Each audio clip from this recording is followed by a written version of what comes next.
Shalom and salutations. My name is Noel Joshua Hadley, and I hope you're excited for another episode of The Unexpected Cosmology. I sure am. Tonight's topic of discussion, there'll be a few topics of discussion, but primarily we are dealing with Mary Magdalene, or as I like to call her, Miriam of Migdol, and her association with Lilith, specifically the fact that for those of you who have seen the Chosen miniseries, TV show, whatever you want to call it, that she was called Lilith in the show. Now, before I take off on that, there's a couple things I just wanted to quickly show you, then we'll get into it. I'm going to take you to my website. This, of course, is my new website. The other one was taken out a couple months ago, and we had to rebuild it. And so, of course, we're going for a 90s nostalgic look here. It's 1998 all over again at the Unexpected Cosmology. But what I wanted to point out specifically is that this is, well, right here, this is the article archives. Now, I used to have this private. This used to be for individuals who gave $5 or more per month. They were Patreon members. They subscribed to the Unexpected Cosmology. And this room right here, of course, is, you could see here, I'm just scrolling down. These are all my papers. Some of these papers are 15, 20 pages. Some of them are 100, 300 pages, or more. It just goes on and on and on. There's a whole bunch here. And I keep adding new ones every single week from the past. I mean, I have probably well over 100 that I still need to add. But this is plenty to read. This is all free now. I'm so encouraged by all the individuals who are giving to this ministry and sacrificing for this ministry month after month after month. And the Unexpected Cosmology, this is fully based on, viewers like you and making this possible. And so I no longer wanted to keep this just for the subscribers. I didn't want the sacrifice of those individuals go to waste. So this is now all open for everyone. You can all come in. You can all read the papers. The easiest way to do that is right here. You can't see that because my picture's in the way. It's right here on the top of the website. And let me see if I can move this for you guys. And then I'm going to forget. I know that's what's going to happen. So right up here, archives and resource material. And another thing here, of course, is there's the sacred scripture. And right here, this is just dozens upon dozens upon dozens, probably at least 100 extra biblical books that I have personally edited myself, given name corrections on, like the Most High's name and so on and so forth. And you can read this here. This is all open now for everybody. And the one other thing too is the article updates. And I update this daily almost. This is kind of like my diary. And you can kind of read my thoughts on each paper as I'm updating it, adding new ones. You could see the new ones as well as the updates over here. Okay, well, very well. With that, let's go ahead and get into this. Miriam of Migdol, her name was Lilith. By yours truly, Noel Joshua Hadley.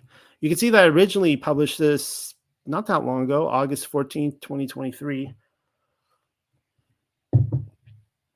Just the other night, I was finishing up a live presentation in my Tuck Discord group. I've already forgotten the topic. And somebody asked the question, is Lilith Satan? You should know that I hold a great many subjects in my researcher's arsenal, which I just showed you. Mary Magdalene, wife of Messiah, doesn't come anywhere near to the top of that list, though I wish she did. I actually remember now, the recording was about another topic entirely, Nero Redivivus, the Legion of Antichrist. And that whole thing was about how the popular theory in the 1st through the 5th century that Nero was going to return animated again as the Antichrist. And I'm somewhat certain that he didn't have a clue regarding my position on Miriam of Migdol, being, the wife of Mashiach. Already there's going to be people, that's it, I'm turning off this video. I didn't know it was about that. My response was a simple and straightforward no, for the most part. Lilith may be a Satan as a Satan is an adversary in Hebrew. There may be hundreds or thousands or millions of Satans for all I know. Actually, I just did a study this last Sabbath on the 5 Satans of Enoch, 5 main Satans. But anyways, I digress. But she is not to be confused with the Ha-Satan, which would be Azazel, that we hear so much about. I actually say it right here. There are actually 5 chief Satans in Enoch, but that is a different discussion entirely. One which I hope to make an actual presentation on very soon. Also, I'm pretty sure I know where his curiosity originated from. A very possessed Miriam of Migdol, or Mary Magdalene if you prefer, started out with the name Lilith in the Chosen series. Mind you, I had never seen the series before. That is until last night, or the night before I wrote this paper last summer. Yes, I caught a screening, and no, I haven't sold out. Numerous readers have been dropping me the intel for months on end, insisting that I should give the latest biblical drama a chance. Because Miriam of Migdol was named Lilith, in case you haven't heard that little detail. And also because they were quite certain I'd be hooked. Is that so? Sounds like a challenge, if you ask me. And so only some of you will be happy to note that I managed to review the Lilith footage without becoming enamored by the sweeping production value. And to this date, I still have not seen another episode of The Chosen. It was a get in and get out operation for the most part. I arrived, I saw, I left, and can confirm firsthand that Miriam of Migdol was indeed named after the creature Lilith, Adam's first wife. Why does she look just like Lady Gaga in that picture there? Well, anyways, there I was watching season 1, episode 1 of The Chosen, because I was told it was the Lilith episode. Lilith was featured all right, but never once did the Jesus actor appear to cast Adam's first wife from out of her. The same went for the second episode. Never once were we told the obvious, that the Lilith character was in reality Miriam of Migdol, as if we didn't see it coming. I mean, if you're confused, the first and second episode, they just keep calling her Lilith. You're not supposed to know she's Miriam or Mary Magdalene. Seeing as how I aim to be a respectable researcher, I was given very little choice but to sit there on the couch through the 3rd episode. I did heat up some popcorn for that, in which Jesus finally arrives to do his thing. But not even that moment arrives until the closing credits. Are you kidding me? So I had to sit through 3 full episodes just to see the big reveal of Lilith becoming Mary Magdalene. Okay, fine, I'll admit it. The buildup pried on my emotions. It did.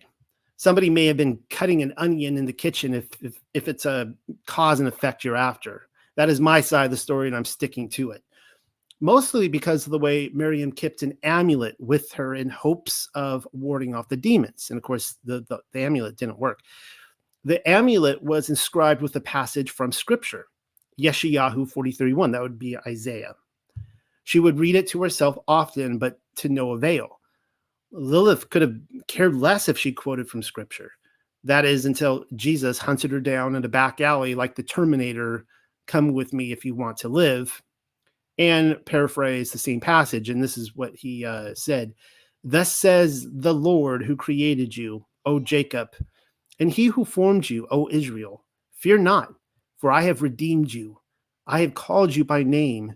You are mine. The Jesus character speaks nothing of Jacob and Israel, though I prefer calling them Yaakov and Yasharel, and I would rather say Yahuwah than the Lord, but it is what it is. They were both cut from the quote, which is why I said it was only paraphrased. I have my thoughts on why the writers may have excluded the man and the nation named after him, Yaakov and Yasharel, but let's not get distracted. Let's stay on course. Yahushua HaMashiach casts Lilith out of Miriam of Migdol according to The Chosen. And I'm having a difficult time concluding that it was simply a creative decision on part of the writers and producers. Was this some sort of vast ocean of unconsciousness, as Carl Jung may say, more like a Freudian slip-up? Or did Lilith show up in the writer's room? As I have already mentioned, Lilith was the name of Adam's first wife, according to Jewish lore. And so her inclusion here plays a very important part to the Miriam of Magdalene narrative. I could tell you what it is that I see in the situation, but then I'd lose all the fun of taking you through the process of discovery. And also, if I didn't reveal the breadcrumb trail in the shrubbery, then half of you would immediately discount my claim anyways. Oh, fine. How about you just skip ahead? Well, actually, you can't skip ahead because you're listening to this, but my thoughts will be concluded in Mary Magdalene's Second Eve. That will be the follow-up presentation I'm going to give tomorrow. So for those of you who want to tune into Second Eve, or you can just read the paper that's on my website called Mary Magdalene's Second Eve. So here we see a Yeshayahu 34:14 from two different versions. And the first one says, "The wild beast of the desert shall also meet with the wild beast of the island, and the satyr shall cry to his fellow. The screech owl also shall rest there and find for herself a place of rest." Now, the same passage, Isaiah 34:14 from the Aramaic Targum, says this, "And there shall meet one another martens and wild cats and demons. Each shall sport with its companion. Verily, dryads shall dwell there, and they shall find rest for themselves." Lilith actually manages to make an appearance in Scripture, you know. She happens to land some 9 or 10 chapters earlier than the passage scribbled down in Miriam's amulet of all places. So just a review here, this is 34, but the amulet was from, I already forgot the passage, 43. So just several chapters earlier. Most translations claim screech owl, and that's what I put in the green there, screech owl, which is, of course, an unclean bird in and of itself. I believe they are connected anyhow. The Hebrew word being used for screech owl is, you can see, let's see if I can highlight for this for you right there. There it is. There's a Hebrew word. That would be Lilith, if you're Hebrew illiterate. It's pronounced Lilith, I think I'm pronouncing it right. Strong's Concordance 3917 for the fact checkers out there. It's a feminine word, but then labeling it exclusively Hebrew would not be using our peripheral vision, as the Assyrian, Babylonian, Akkadian, and other surrounding languages employs the same word to describe not an owl, but a night hag or night demon, but I'm sure that's all coincidence. Looking up other translations, the ASV says night monster. The BBE says night spirits. Many translations, however, leave it as it is, as if throwing up their hands, and they say Lilith, so as to let the reader make up their own mind.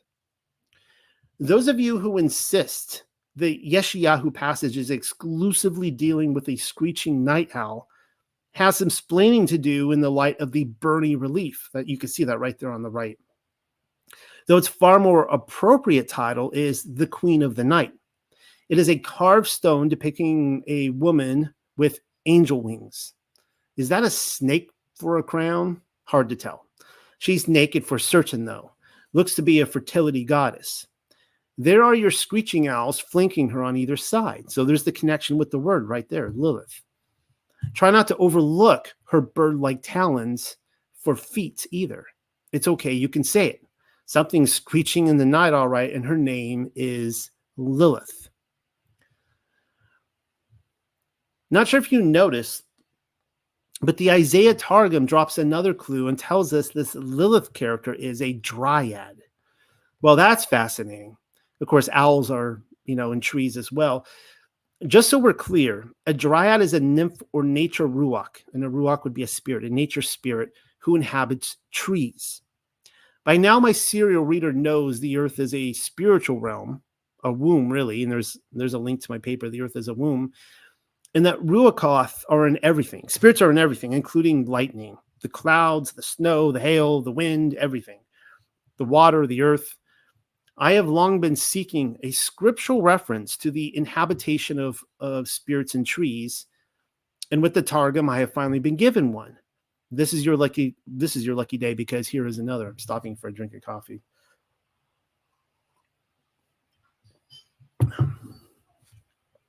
In the very first days, actually, let me see what I'm just show you what I'm referencing here before I read the whole thing, so you know. This is the Epic of Gilgamesh, Tablet 12.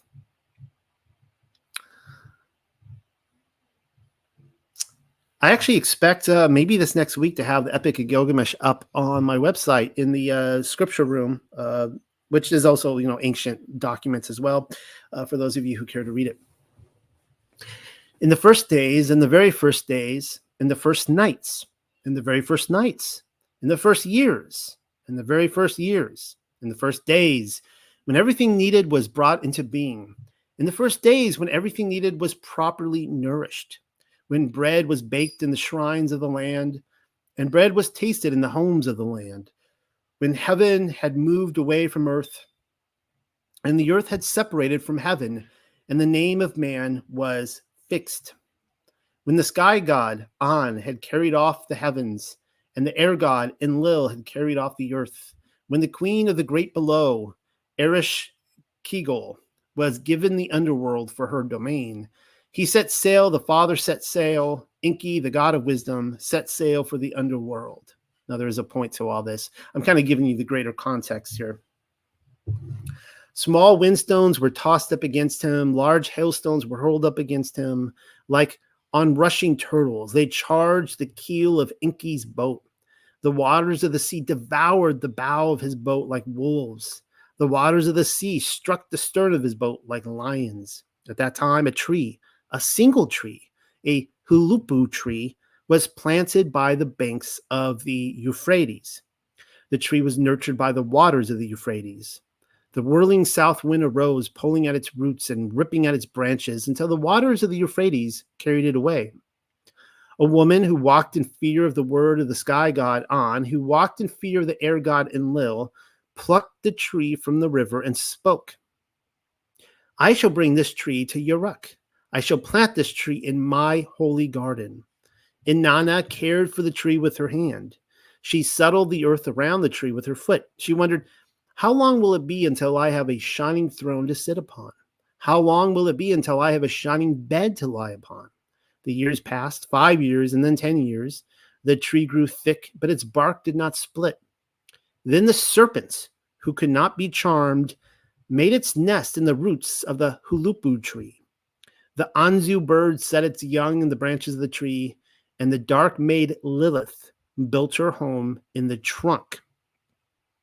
The young woman who loved to laugh wept. How Inanna wept, the Epic of Gilgamesh, Tablet 12. The main character in this portion of the story is Inanna, the ancient Sumerian goddess of love, sensuality, fertility, procreation, and also of war. Interesting enough. I guess opposites right there. To the Akkadians and the Assyrians, she was the goddess Ishtar, though the Phoenicians knew her as Astarte, and the Greeks Aphrodite. And I've had commentary on how she's basically the god of love and wisdom, and that this is a corruption, I believe, of the feminine Ruach HaKodesh. A corruption, mind you. And what is Inanna doing? She is pulling up a tree from the river and planting it in her holy garden with the hope of using its wood for her throne and perhaps even a bed. But then what happened? The serpent made his nest in the roots of the tree. Where have we heard that before? Sounds rather Edenic, if you want my immediate thought on the situation. Which brings up the next observation. The feminine Ruach, Lilith. Now, this is not the Ruach HaKodesh, mind you. This is just a feminine spirit. Lilith made her home in the tree. She was a dryad. I would say this may be another loose retelling of the tree of knowledge of good and evil. And of course, I am also of the opinion that Aphrodite, as I just mentioned, is a corruption of the Ruach HaKodesh, except that the timeline in this particular account is off, way off. Inanna is also Semiramis, thereby bringing an entirely different meaning to this holy tree of hers, though we haven't gotten to that part yet. I'll need more time. The story of Lilith's origin can probably be found in numerous sources. According to Rabbi Isaac ben Jacob Alfasi ha-Kohen, it's quite the name, in the treatise on the left emanation, a medieval Spanish text from the 13th century, Lilith left Adam after refusing to let him straddle her in the missionary position, deciding to run off with Samael instead. Of course, Samael would be another name for the serpent. Well, that sucks. Eve, his second wife, or Chahwaha in Paleo Hebrew, as I prefer calling her, modern Hebrew would be Chua, did something similar. Adam couldn't catch a break. That something similar link there sends you to my serpent seed article. The legend of the Jews is another one that delves into Lilith's origins. I will remind you that LOTJ is based upon tradition, Jewish tradition. I'm not saying Lilith was the first wife of Adam. Rather, I'm simply laying the possibility out there that there is something to it. She may have even been a dryad in the tree of knowledge of good and evil, for all I know. I see that as a potential situation. I wasn't there and couldn't tell you either way. All I can do is report on this stuff. What we are doing here, you see, is researching. In a post-mudflood society, you can't dig for the truth unless you're willing to get your hands dirty. I therefore present to you the story of Adam and Lilith according to LOTJ. Now, it's on both sides here. I don't know if I'm going to read both sides for you. Let's see what this says. The divine resolution to bestow a companion on Adam met the wishes of a man who had been overcome by a feeling of isolation when the animals came to him in pairs to be named. To banish his loneliness, Lilith was first given to Adam as wife. Like him, she had been created out of the dust of the ground, but she remained with him only a short time because she insisted upon enjoying full equality with her husband. She derived her rights from their identical origin. With the help of the ineffable name, which she pronounced, Lilith flew away from Adam and vanished in the air. Adam complained before God that the wife he had given him had deserted him, and God sent forth 3 angels to capture her. Now, this is the part I found really interesting. They found her in the Red Sea, or a better translation would be Sea of Reeds. And they sought to make her go back with the threat that unless she went, she would lose 100 of her demon children daily by death. What does that mean? But Lilith preferred this punishment to living with Adam. She's like, yeah, kill 100 of my children a day. I much prefer that than having to live with that guy again. She takes her revenge by injuring baby boys during the first night of their life, while baby girls are exposed to her wicked designs until they are 20 days old. The only way to ward off the evil is to attach an amulet bearing the names of her 3 angel captors to the children, for such had been the agreement between them. The woman destined to become the true companion of man was taken from Adam's body, for, quote, only when like is joined into like, the union is indissoluble, really, unquote. The creation of woman from man was possible because Adam originally had 2 faces, which were separated at the birth of Eve. The Legend of the Jews, Book 1, Part 2, 42 through 43. And you see, I'm not going to read the other side here, but you could see that 2 different sources give the same story. Reading over here on the right, it says that she would have to permit 100 of her children to die every day. And then I highlighted here at the bottom, for the same reason we write the angels' names on the amulets of young children. When Lilith sees her name, she remembers her oath and the child recovers. And that comes from Otsar Midrashim, the Aleph Bet of Ben Sira. What really stuck out to me is that Lilith is described as the mother of demons. Rather than filling the role of the matriarch of humanity, as Adam's wife, by which the Ruach Hath created before Yah's throne might ultimately be conceived and born in their allotted hour, Lilith wanted to create Ruachoth of her own, demons. In return, the Most High promised to handicap their daily population growth, perhaps to compensate for the number of Adam's sons on earth. She attacks the infant sons and the infant daughters of Adam, in which case amulets are used to ward her off. Now I'm just rehearsing what it says there in LOTJ. And that's what it says in Otsar Midrashim, the Aleph Bet of Ben Sira as well. Miriam of Migdal employed an amulet in the Chosen. So I kind of find that interesting. Why didn't the amulet work until Yahushua HaMashiach quoted from the passage? And far more importantly, why was Lilith making a victim of her? Those are two questions which I aim to answer. But then what of all these demons whom Lilith is said to daily deliver? I know that's what some of you were thinking. You were turning the very notion over in your head, perchance even mocking it, the idea that she would have countless demons, and of course 100 of them would die per day. Perchance even mocking it until you turn to the three examples just shown, which you can see right here, and we're like, oh, hell nah.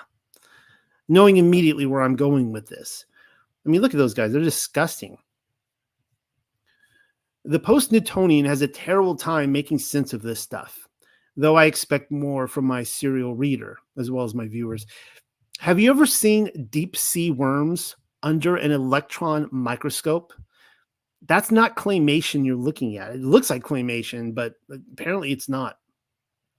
Those are real creatures captured in real equipment, zoomed in at 525 times. You can't see that with the naked eye, which makes them larger than an atom, but still one of the smallest living things. I didn't put creatures there, even just living things in the known realm. Interesting, since worms of this variety are largely found near hydrothermal vents in the deep recesses of the ocean, leading some to jest they originate from hell. A joke is funny, of course, because it's true. Though in these parts we call it by its proper names, Sheol, the abyss, Gehenna, or Tartarus. Excuse me. I need another drink of coffee. I'll let you stare at this scary, whatever it is. Look at that mouth with those like circular teeth. Here's yet another one. It's called a tardigrade. It has 8 legs and a gaping mouth with gnashing teeth. And this is, of course, another microscopic creature. I am furthermore told it's nearly indestructible. And I quote, and the link there leads to this quote, the article on this creature. After being dried out, it can survive extreme heat or cold and even live in the vacuum of space.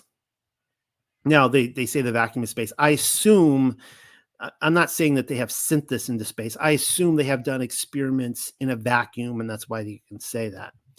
But once rehydrated, it can bounce back to life. You mean to tell me you can't kill these things? He sounds like he's a video game boss straight out of the 5th dimension. How many variations of these hydrothermal creatures do you suppose exist? Makes you do a double take on the famous passage in Marcus, doesn't it? This is what it says. And if your hand offends you, cut it off. It is better for you to enter into life maimed than having 2 hands to go into Gehenna, not into hell, but Gehenna, into the fire that never shall be quenched, where the worm dies not, and the fire is not quenched. That comes from Bezorah Marcus 9:43 through 44. Imagine having to be eaten by those microscopic monsters, digested, and then regurgitated through the pie hole repeatedly. And I was thinking about C.S. Lewis's The Great Divorce, when he talks about hell, and he says that it's like, the idea is when you're in hell, according to The Great Divorce, that it keeps expanding and expanding, and you keep going further out and further out and further out. But to anyone in heaven, it's just this little tiny speck. It's this little tiny thing. Like the whole world of hell is this little tiny hole. And, it's microscopic like this. I could show you dozens of other books describing the tormenting Ruakoth in the underworld who enjoy the dead nefesh there, but why spend the time on it? That deserves another paper, one which I'm actually working on right now. The red letters of Mashiach are enough for this present exercise. It is once again my opinion that the undying worms, as Yahushua HaMashiach called them, were not created either by the Father or the Son. Now, that's just my opinion. They were created and continue to be created by Lilith, or maybe her cohorts, the mother of demons. I should say Lilith, the mother of demons. Hers are the children tasked with tormenting the children of Adam and Chua, or Chawaha. It makes sense. Parasites just may be our other contender for Lilith's ongoing soap opera, All My Children. I could show you up close and personal mugshots of these worm-like monsters, which infiltrate both animals and humans alike, but why give you nightmares? Okay, here's one of them. Apparently, they come in rainbow variety. Sleep comfortably.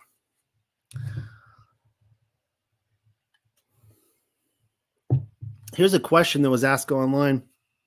Can a parasite cause bipolar disorder? I found this really interesting. And it's called Gandhi exposure in individuals with a psychiatric illness. For example, increased exposure rates have been identified in bipolar disorder. People with T. Gandhi exposure have a 2 to 4 times greater prevalence of bipolar disorder. You know how we're constantly told schizophrenia and bipolar disorders have nothing to do with demon possession, according to the science people? Out of pure curiosity, I decided to ask Dr. Google if there is any connection between bipolar disorder and parasites. And it's true, all of it. People with T. Gandhi exposure are 2 to 4 times more likely to exhibit any number of psychiatric illnesses. The T is for toxoplasma, as in Toxoplasma gondii, which is a parasitic protozoan that causes toxoplasmosis. We are told that people often get the infection from eating undercooked meat, though there are other methods. And as you can see, they specifically mention bipolar disorders, but schizophrenia comes into it. How much do you want to bet that pig is a favorite of theirs? There is one other person worth mentioning in connection with Lilith and Miriam of Migdal, and that would be Semiramis. I'm not budgeting the time to take you through her story all over again. I already highlighted many of those details in my Many Lives of Nimrod paper, which I also turned into a presentation. It's somewhere floating around on YouTube on this channel. In review, she was the lover of Nimrod, the original Nimrod, by which she delivered a short succession of baby Nimrods. There were 3 Nimrods in total, according to my estimation, maybe 4. And in probably every instance, she became their lover as well, even though she was the repeated mother. So if you're confused by what I just said, in my paper, The Many Lives of Nimrod, in which I was working with the Greek LXX timeline. The Greek LXX timeline adds about 1,500 years to it over the common timeline in Genesis in our Old Testaments, the Hebrew Masoretic. And I was showing ancient historians, church fathers and such, who actually believe that there were 4 consecutive people that the Bible names Nimrod. And the most likely scenario is that there was never a person who was actually called Nimrod in his lifetime.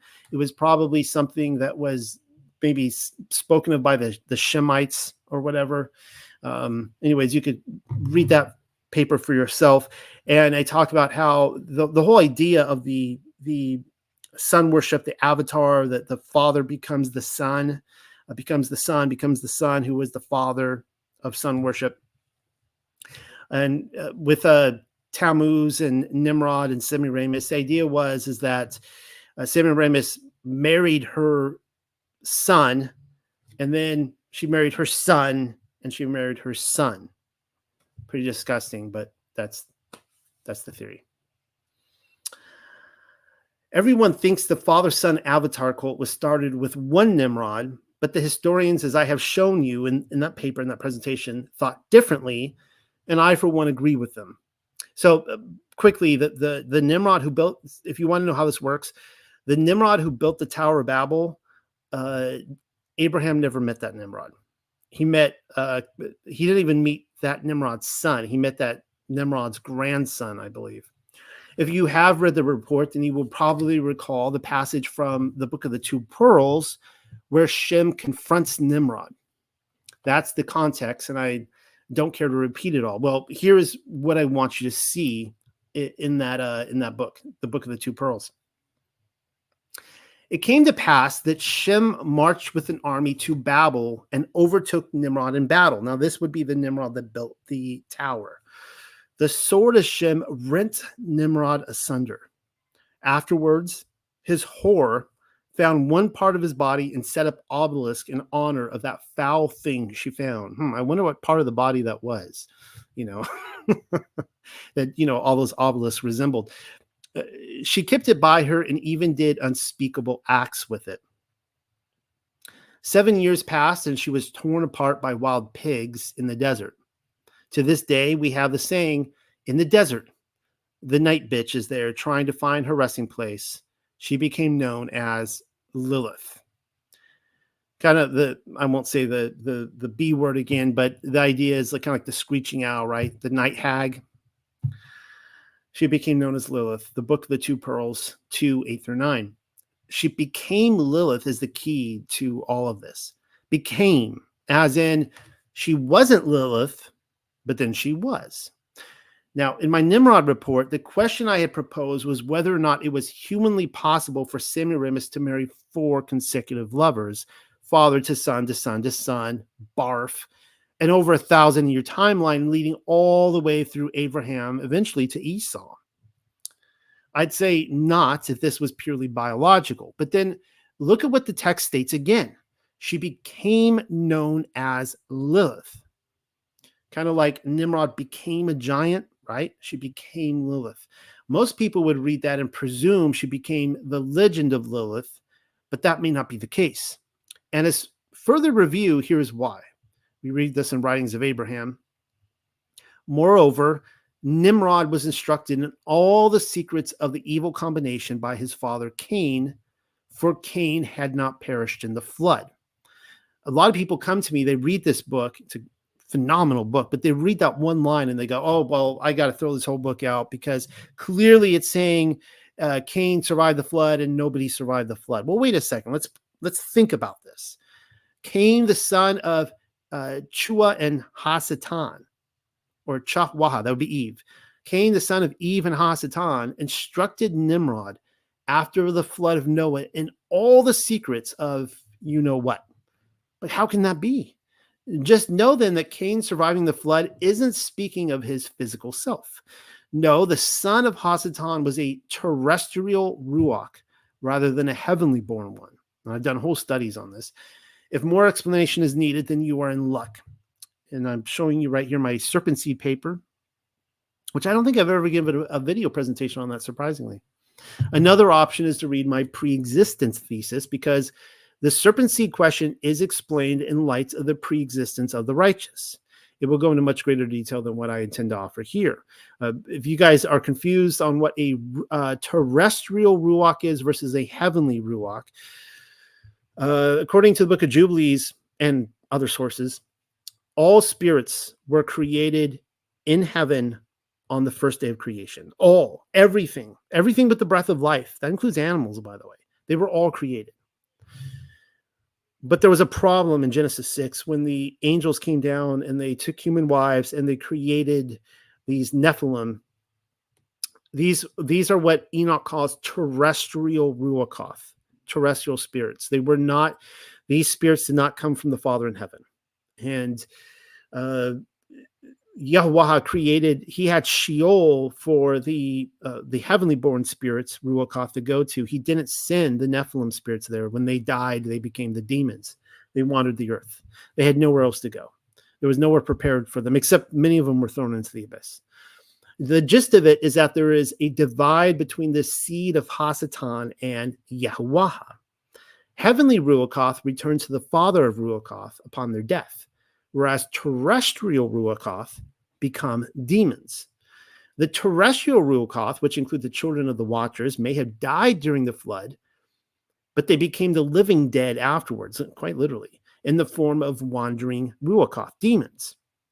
As the first master mason, Cain was one of them. He was the one instructing Nimrod in the ways of his father. And I'm of the opinion that he is still instructing people to this very day, that he's still on the earth, Cain, and that he is, of course, the spirit of Freemasonry. How any of this was possible can only be attributed to Cain being the direct offspring of Hasatan. It is time for me to close up shop, and perhaps you will see what I'm getting at. I'm actually not closing up shop. I have a whole nother section to get to tonight. The mention of Lilith in the passage above about Semiramis implies far more than meets the eye. She lived on. Semiramis may have become Lilith, but then again, according to the Chosen, so did Miriam of Migdal. Dun, dun, dun. She became Lilith until she wasn't Lilith anymore. And what do you suppose that all means? Now that I have established the very real reality of Lilith in the ancient as well as the modern realm we inhabit, and of course, I believe the ancient literature shows that they believe that she existed. Whom do you suppose she might possess today? Serious question. I will tell you. But for that, then here is one more opportunity to brave my serpent seed paper or skip it for all I care. No discourse on Lilith could be complete without the serpent seed narrative, as they are both interlinked. I take it you stopped everything just now. An hour or two of your life has gone by to give it a read. Good, because I'm moving on now to the next domino fall of our discussion. My interest lies with Miriam's role as the second wife of Adam. Everyone knows about second Adam, but when was the last time that your church held the second Eve discussion? All right, so you can see the update. I think I just updated this, 5 days ago.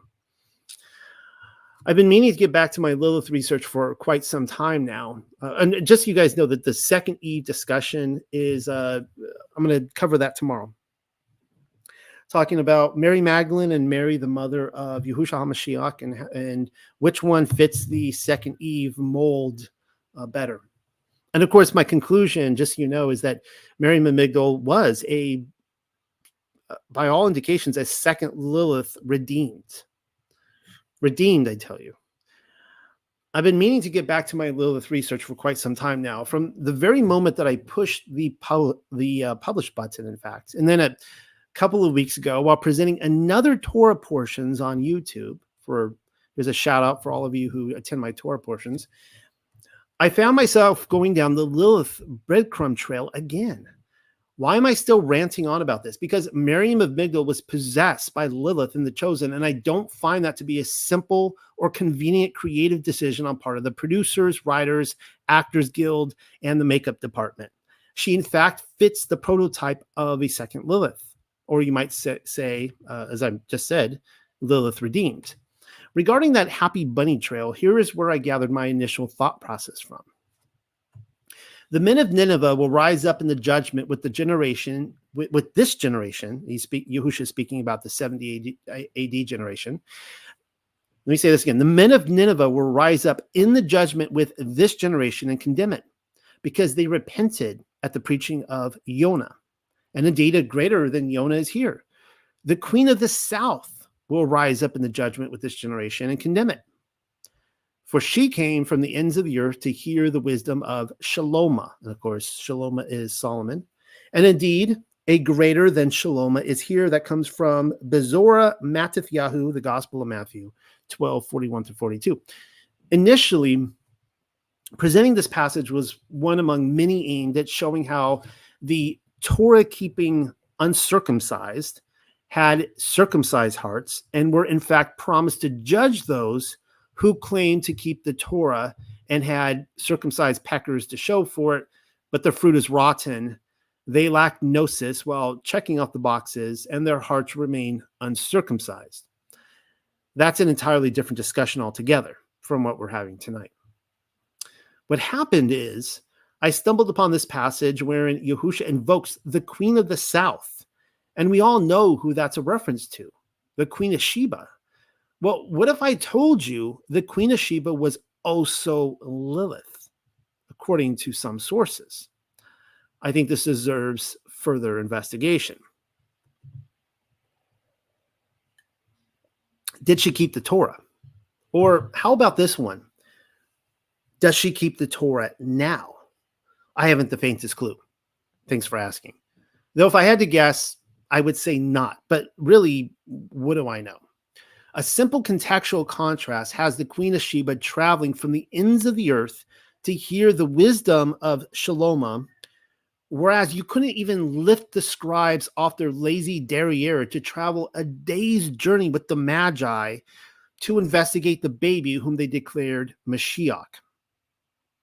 It's not like the rumors hadn't already been spreading that the Ruach HaKodesh, wisdom incarnate, descended from heaven in the form of a dove at the moment of his baptism, Yahusha's baptism, to declare, "This is my son." And I cover that in my Wisdom, the Feminine Holy Spirit thesis paper. Of course, the dove was the one speaking. The Holy Spirit, "This is my son." And the Parashim couldn't even lift a finger if it meant a positive reply. Yes, I would say that's malpractice right there. Anywho, in regard to the Queen of Sheba and Lilith, I thought performing a background check with the rabbinical community might offer its rewards on this particular occasion, and wasn't disappointed. The breadcrumbs shouldn't be too difficult to follow. So I think I'm quoting once again from LOTJ. I'm quoting again from LOTJ, Lord of the Ring, Lord of the Jews, Legends of the Jews. Solomon, it must be remembered, bore rule not only over men, but also over the beasts of the field, the birds of the air, the demons, the spirits, and the specters of the night. Of course, who are the specters of the night, right? They're associated with Lilith. He knew the language of all of them, and they understood his language.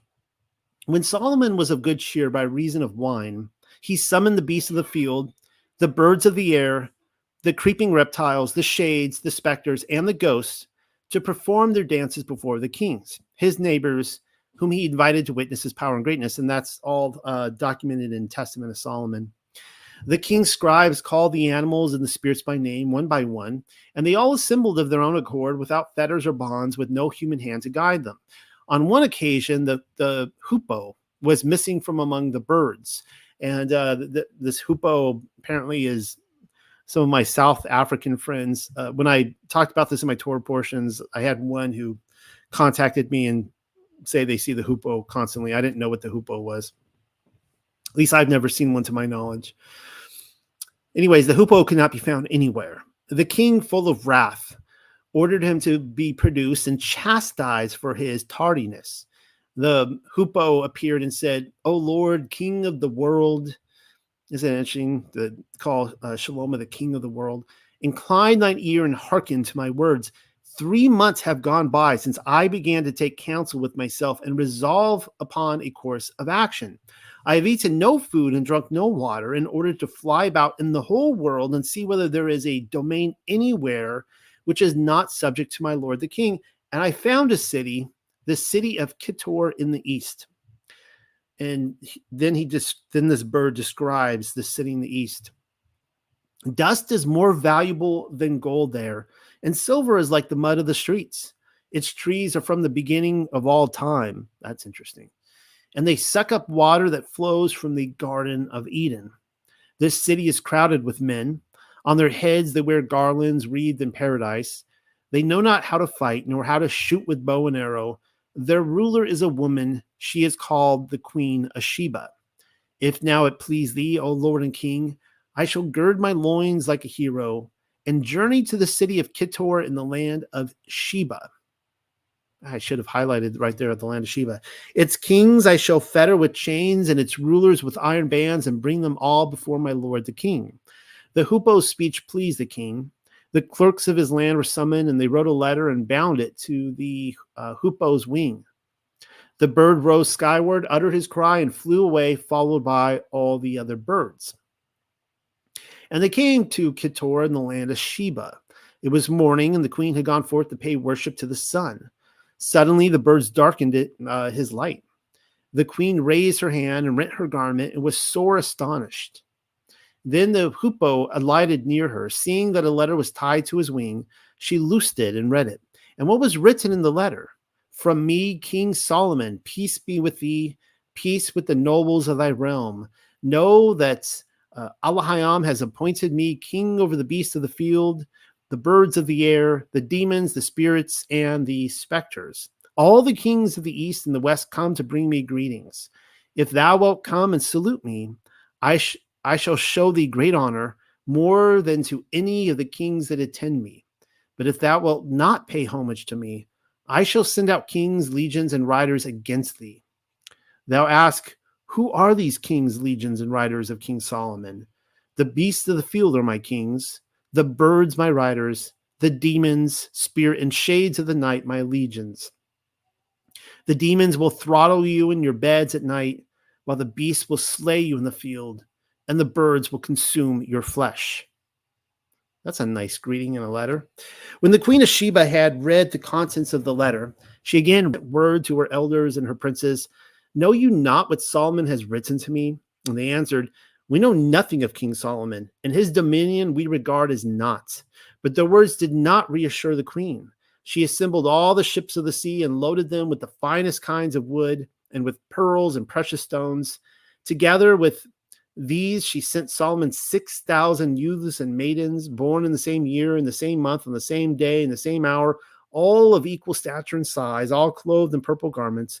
They bore a letter to King Solomon as follows: from the city of Keturah to the land of Yasharel, a journey of 7 years. As it is, they wish and behest that I visit thee. I shall hasten and be in Jerusalem at the end of 3 years. Legends of the Jews, Volume 4. Some of you may be interested to know that I sat here for several minutes attempting to make the decision on whether or not I should include the entire section from LLTJ or just snippets. And of course, you know now that I read the whole thing. It was a difficult decision. In the end, I think the entire passage was worth your time, especially since you may pick up a detail or two which I overlooked. Recall what I had said to you a few pages ago, that the Pharisees, or the Parashim and scribes, couldn't bother taking the morning commute to Bethlehem to investigate the baby king, though the Magi navigated the stars over great distances. And yet the Queen of Sheba committed to a 3-year journey, and that was hastening her journey as well, one way. Assuming she remained with him for 6 months, as tradition holds, that's a nearly 7-year round trip. And I think she said that in there, that it'd be 7 years. You guys know that I like this portion of the moon map a lot. And just really quickly there, I mean, for those of you who are watching who have never heard of the moon map before, you can see our whole realm on the map, on the moon, map of our realm on the moon. Over here, this is just kind of highlighting all the dark spots on the moon. And you could see there's Canada, United States, South America. You see Brazil, Argentina. You see Russia over here, Siberia, China, Australia over here. And then what's this over here? It's Lemuria or Mu. This is one of the things that actually sold me on it, this missing continent. Of course, there's New Zealand down here as well. And look at what she left behind in order to seek out Shalom's wisdom. Why don't you? LOTJ describes her kingdom as one where silver is like mud and dust is more valuable than gold. The part where I almost fell out of my chair is when locating her close proximity with paradise. Its trees are said to suck up the water that flows from the garden, but more specifically, the trees themselves date back to the beginning of time. That's some very important information right there. The kingdom of Sheba wasn't destroyed in the flood, according to these legends. I mean, take it for what they are. Just as the garden wasn't destroyed in the flood, that too was spared. Though, as I showed in my Land of Eden research paper, the specific intent of Noah's flood was specifically not to destroy the earth so much, but to destroy the land of Eden. It's just one of the reasons as to why I concluded that the first 6 chapters of Bereshith, and that'd be Genesis, takes place in the lost continent, often referred to as Lemuria or Mu, as shown on the moon map. Now, I may need to rethink the whole thing. Now, so just, I could be totally wrong about this. I mean, maybe the land of Eden really was in the modern Mesopotamian region. Maybe it was. And there's some evidence to show for that. But yeah, I think that there's a lot that can be said that Genesis 1 through 6 literally takes place on this continent here, Lemuria, Mu, and that everything after the flood takes place then in Asia and Mesopotamia and in the Middle East and so on and so forth. Just a thought worth looking into. And I'm fine to be wrong on that. The other mystical location which I sought passage to in the same report, if you recall, is the lost city of Tarshish. At the time, I suggested to you the possibility that Tarshish was a diaspora of Atlantean society. OMG, did anybody else notice that Yahushua HaMashiach brought up Yonah, that would be Jonah, and the Queen of Sheba in the same passage? I just now noticed that. And I just now picked up on that when I wrote this. Yonah sought passage to Tarshish. And I was stating that Tarshish may have been a branch off, a break off of Atlantean society. And I even showed you a couple of ancient ruins that may, circular ruins, ringed cities that, as Plato described it. And the Queen of Sheba may, according to the provided evidence, derive from there as well. I mean, the language matches up. The same language of Tarshish and Sheba. So keep reading and you'll see what I mean. This is what I went through in my report from 1 Kings and 2 Chronicles. I'll read you just one of them because they both read the exact same way, word for word. And all the drinking vessels of King Shalomo were of gold, and all the vessels of the house of the forest of Lebanon were of pure gold. None were of silver. It was not anything accounted of in the days of Shalomo. For the king's ships went to Tarshish with the servants of Chiram. Every 3 years, once came the ships of Tarshish, bringing gold and silver, ivory and apes and peacocks. And King Shalomo passed all the kings of the earth in riches and wisdom. Now, in the other report, I'm not going to go over it all again. I looked at the possibility of Western Africa, as well as India and Papua New Guinea. I looked at both of those possibilities as well. Passage to or from Tarshish was 3 years each way, as it only exists as a destination in the greater realm. Oh, I'm definitely going back and to rework the paper now. Here's something else that I overlooked. Where did Shalomo get the gold for the building of his temple from? I'm asking. Now, according to 1 Kings chapter 9, verses 26 through 28, which it's not shown here, it would be Ophir, if I'm pronouncing that right, Ophir, or it could be Ophir, I don't really know. But Ophir, however, goes by another name. The other name is given to us in 2 Chronicles. And this is what it says. He adorned the temple with precious stones, and the gold he used was gold of Parvaim. And that's 2 Chronicles 9, 20 through 22. Well, look what Bereshith Apocryphon says. Now, Bereshith Apocryphon, that would be the Genesis Apocryphon, also called Tales of the Patriarchs. It comes out of the Dead Sea Scrolls. It says, Methuselah went to Enoch to find the truth. And he went to Parvaim, there's the same word, where Enoch lived.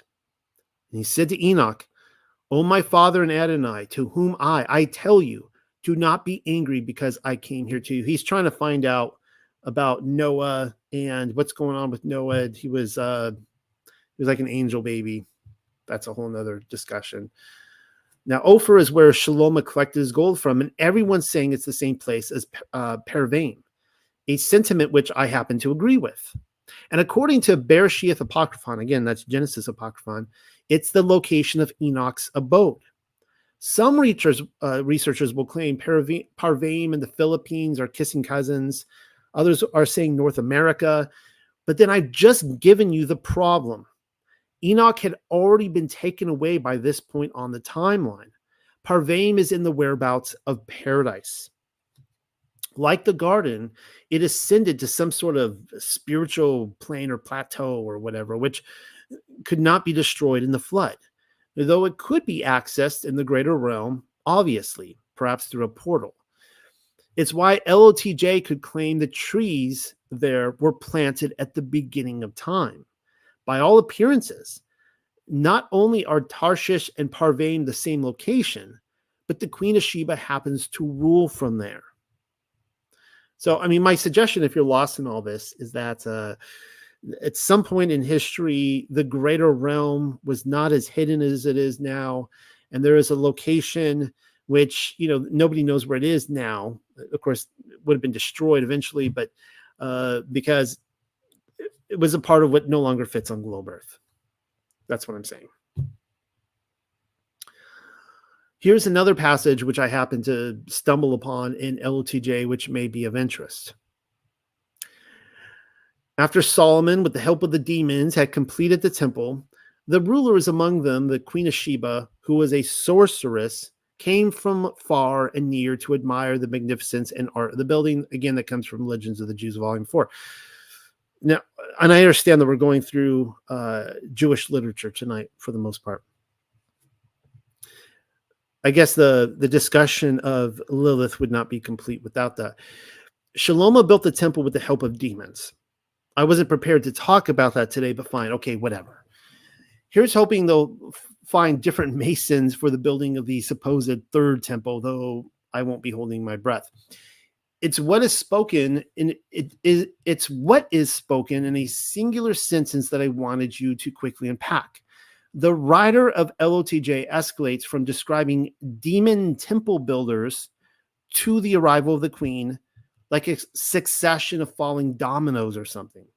Did the mother arrive to visit the work of her demon children, I wonder? Who even knows anymore? The writer further describes her as a sorceress, and what a sorceress. Because look at how else she is described in the same series of books. So this is jumping now to, is this book 1? Oh, it's volume 2, Legends of the Jews, volume 2. Equipped with unlimited power, Satan endeavored to deprive Job of all he owned. So we know the context here is Job. He burnt part of his cattle, and the other part was carried off by enemies. What pained Job more than this was that recipients of his bounty turned against him and took of his belongings. And if you ever read, it's another book of, is it the Testament of Job? He talks more about this, how he actually was bringing in people into the four corners of his house all the time and feeding them and giving them clothes, whatever they needed. And so he was really hurt to see these same people now rush into his house and just steal everything after he'd given him so much. But let's keep reading. Among the adversaries that assailed him was, there she is, Lilith, the Queen of Sheba. Lilith, the Queen of Sheba, there it is. She lived at a great distance from his residence. It took her and her army 3 years to travel from her home to his. She fell upon his oxen and his asses and took possession of them after slaying the men to whose care Job had entrusted them. One man escaped alone, wounded and bruised. He had only enough life in him to tell Job the tale of his losses, and then he fell down dead. The sheep, which had been left unmolested by the Queen of Sheba, were taken away by the Chaldeans. Job's first intention was to go to war against these marauders, but when he was told that some of his property had been consumed by fire from heaven, he desisted and said, if the heavens turn against me, I can do nothing. Legends of the Jews, Volume 2. Yes, that just happened. We've come around full circle. We went from Yahusha's quip about the Queen of Sheba to Parvaim and Tarshish, in fact, the very outer rim of the greater realm, before finally making the Lilith connection. The Queen of Sheba is Lilith, according to Jewish lore, and she had it out for Job's sheep. Thank you for your patience. As a reminder, we have been dealing with the Jewish side of the Lilith equation as of late. And so I present another piece of courtroom evidence for the jury. And this is from Bava Batra 15b, and this would be the Talmud. Rabbi Shmuel bar Namani says that Rabbi Yonatan says, anyone who says that the queen of Sheba, who came to visit King Solomon, was a woman is nothing other than mistaken. What is the meaning of Malkat Sheba? The kingdom of Sheba, as is mentioned in Job, and Sheba fell on them and took them away. So the Bava Batra reference derives, as I mentioned, from the Talmud, and it doesn't say Lilith, but who are we kidding? Lilith isn't mortal, and neither is the queen of Sheba. Closing out for the day on this thought, Yahushua HaMashiach said to his critics, a greater than Shalom is here. He was referring obviously to himself and the kingdom which he ruled over. Could it be said that one greater than the queen of Sheba and Lilith was present and accounted for as well? Now, I'm going to be closing there. I'm closing shop for the night. Thank you for hanging in there with me. Tomorrow, I'm going to be doing, I guess, you could see it's kind of loosely based on this. I'm going to be talking about second Eve and looking more at Mary Magdalene and Mary, the mother of Yahusha. And I think maybe showing more on how Mary Magdalene really does come across like a Lilith redeemed. If Yahushua HaMashiach is the second Adam, then his mother, Mary, would be second Eve, and Mary Magdalene, Lilith redeemed. Really interesting stuff. And again, I don't think that's in any way, shape, or form a coincidence with the Chosen series. Maybe it's like I said, a vast unconsciousness that it just ended up in the writer's room. I don't really know. Can't tell you. Anyways, I'm going to close shop for the night. Love you guys. See you guys around. Come back. Please subscribe to my channel if you haven't done so already. Check out my other content. Good night, everyone.